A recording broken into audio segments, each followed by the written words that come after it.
여러분, 혹시 아침에 눈을 떴을 때 어딘가 모르게 몸이 무겁고 다리에 힘이 빠지는 듯한 느낌을 받아본 적 있으신가요? 예전에는 가볍게 오르던 계단도 이제는 숨이 차고 시장에 갈 때도 걱정부터 앞서지는 않으신가요? 걷는 것이 힘들어지면서 좋아하는 취미 활동도 포기하고 손주들과 신나게 뛰어놀 생각만 해도 벌써부터 다리가 아려오지는 않으신가요? 그저 나이가 들면 자연스럽게 찾아오는 변화라고 생각하며 체념하고 계실지도 모릅니다. 하지만 정말 그럴까요? 제가 92살의 나이에도 튼튼한 다리로 매일 산책을 즐기고 혼자서 장을 보러 다니며 손주들과도 신나게 공놀이를 할 수 있는 비결이 있다면 믿으시겠어요? 저도 한때는 여러분과 똑같이 무릎이 시큰거리고 걸음걸이가 불안해서 작은 돌멩이에도 넘어질까봐 노심초사하던 때가 있었습니다. 그러던 제가 아주 단순하면서도 강력한 비밀을 알게 된 후 제 삶이 완전히 달라졌습니다. 마치 새로 만든 다리처럼 튼튼해졌고 활력이 넘치는 매일을 보내게 되었죠. 사실 이 비밀은 거창한 것이 아닙니다. 매일 단 한 숟가락만 챙겨 먹어도 우리 몸을 놀랍도록 변화시킬 수 있는 5가지 아주 중요한 영양소에 관한 이야기입니다. 이 영양소들은 단순히 몸을 튼튼하게 하는 것을 넘어 여러분의 잠을 편안하게 돕고 기억력을 또렷하게 유지하며 소화를 원활하게 하는 등 전반적인 건강에 기여할 것입니다. 이 영상의 끝까지 함께 해주시면 여러분의 삶을 완전히 바꿀 놀라운 비법을 알게 되실 겁니다. 이제부터 제가 매일 단 한 숟가락으로 제 92년 인생을 바꾼 그 첫 번째 중요한 영양소에 대해 이야기해 볼까요? 우리 다리를체처럼 튼튼하게 만드는데 가장 기본이 되면서도 핵심적인 역할을 하는 것은 바로 칼슘과 비타민 D입니다. 이 둘은 마치 찰떡궁합처럼 함께 작용해야만 그 진가를 발휘할 수 있습니다. 칼슘은 우리 뼈를 구성하는 가장 중요한 성분이고 비타민 D는 우리가 섭취한 칼슘이 몸속으로 제대로 흡수되고 뼈에 저장되도록 돕는 역할을 합니다. 마치 집을 짓는데 튼튼한 벽돌이 아무리 많아도 그 벽돌을 단단하게 붙여주는 시멘트가 없으면 소용이 없는 것과 같습니다. 나이가 들면서 우리 몸은 칼슘을 흡수하는 능력이 점점 떨어지기 때문에 의식적으로 더 많이 섭취하고 갈주라 역물 비타민 D를 충분히 공급해주는 것이 정말 중요합니다. 제가 칼슘과 비타민 D를 매일 한 숟가락처럼 꾸준히 챙기면서 가장 먼저 느낀 변화는 뼈마디가 시큰거리던 증상이 눈에 띄게 줄어들었다는 것입니다. 걸을 때마다 느껴지던 불안감도 사라지고 발걸음이 한결 가벼워지는 것을 느꼈습니다. 덕분에 예전에는 엄두도 못 내던 뒷산 산책도 이제는 매일의 즐거움이 되었죠. 그럼 이 소중한 영양소들을 어떻게 하면 매일 꾸준히 섭취할 수 있을까요? 유실비에스, 엿째 먹는 생선, 특히 잔멸치 같은 우리 식탁에 자주 오르는 음식에 풍부합니다. 두부나 시래기, 케일 같은 푸른 잎채소에도 칼슘이 많이 들어있으니 매 끼니 다양한 채소를 챙겨 드시는 것이 좋습니다. 비타민 D는 햇볕을 쬐는 것만으로도 우리 몸에서 자연스럽게 만들어집니다. 매일 점심 식사 후 15분에서 20분 정도 햇볕을 쬐며 가볍게 산책하는 것이 가장 좋은 방법입니다. 굳이 격렬한 운동이 아니어도 괜찮습니다. 아파트 단지 주변을 한 바퀴 도는 것만으로도 충분합니다. 햇볕이 부족한 겨울철이나 흐린 날에는 비타민 D가 풍부한 고등어, 연어 같은 등푸른 생선을 자주 드시는 것이 도움이 됩니다.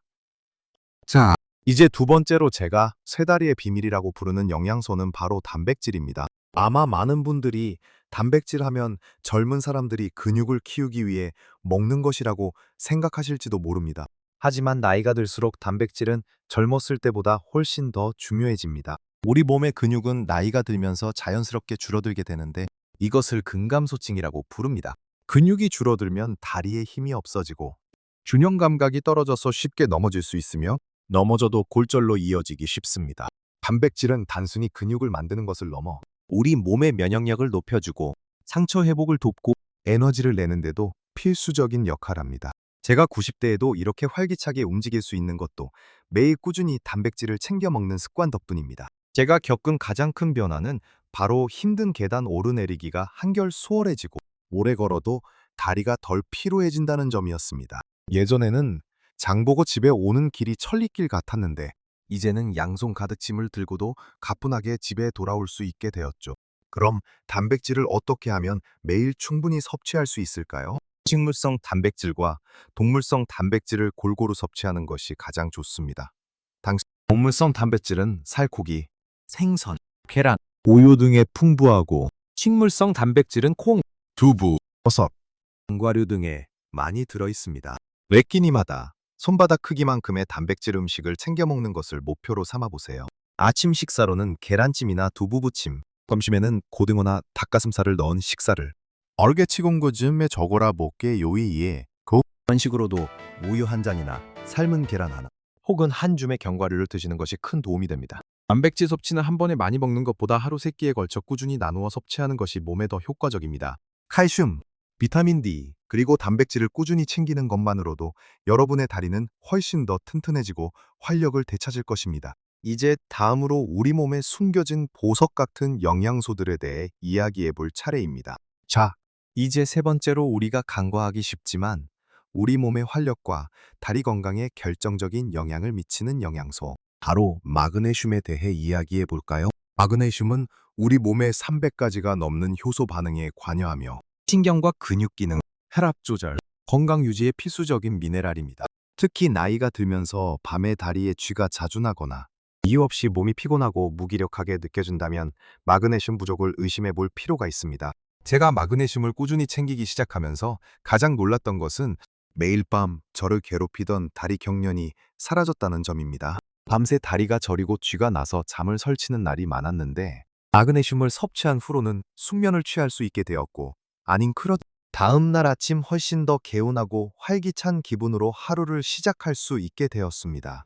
근육의 긴장을 풀어주고 이완시키는 데 마그네슘이 큰 역할을 하기 때문입니다. 그럼 이 소중한 마그네슘을 어떻게 섭취할 수 있을까요?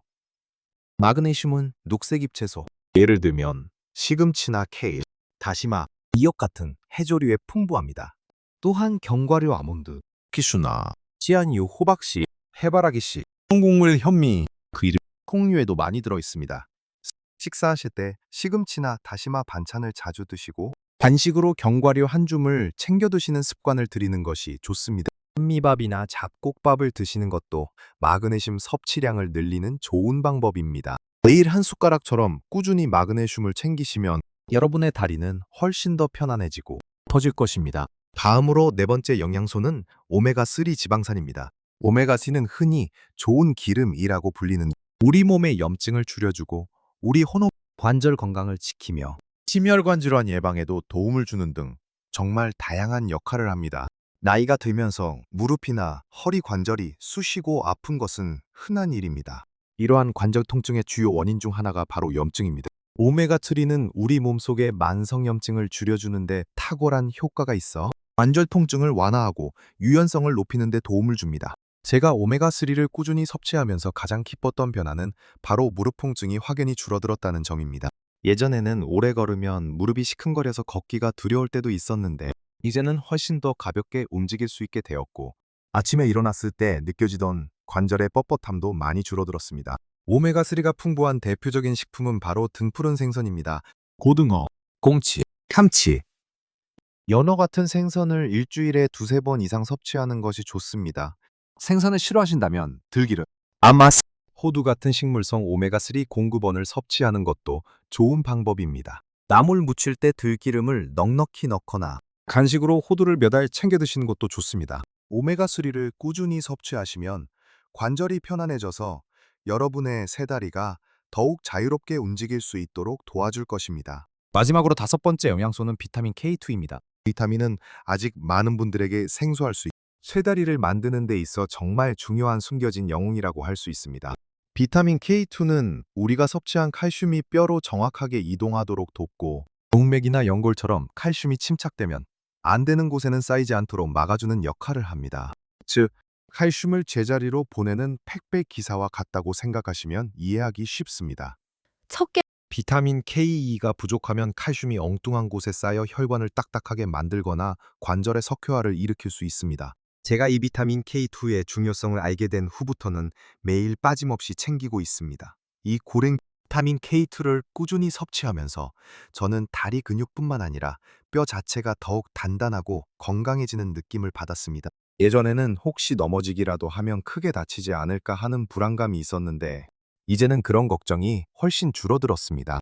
마치 뼛속까지 꽉 찬 듯한 든든함이 느껴진다고 할까요? 비타민 K2는 주로 발효식품에 풍부하게 들어있습니다.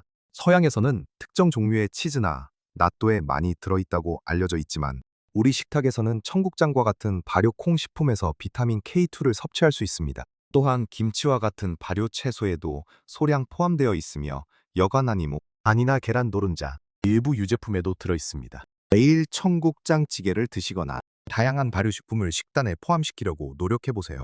이렇게 비타민 K2를 꾸준히 섭취하는 것이 여러분의 뼈를 더욱 단단하게 만들고 더욱 한번 칼슘이 올바른 곳에 사용되도록 도와 여러분의 다리를 진정한 쇠다리로 만들어줄 것입니다. 자, 이제 이 모든 소중한 영양소들을 어떻게 우리의 삶에 녹여내고 지속가능한 건강 습관으로 만들 수 있을지에 대한 결론을 이야기해 볼 시간입니다.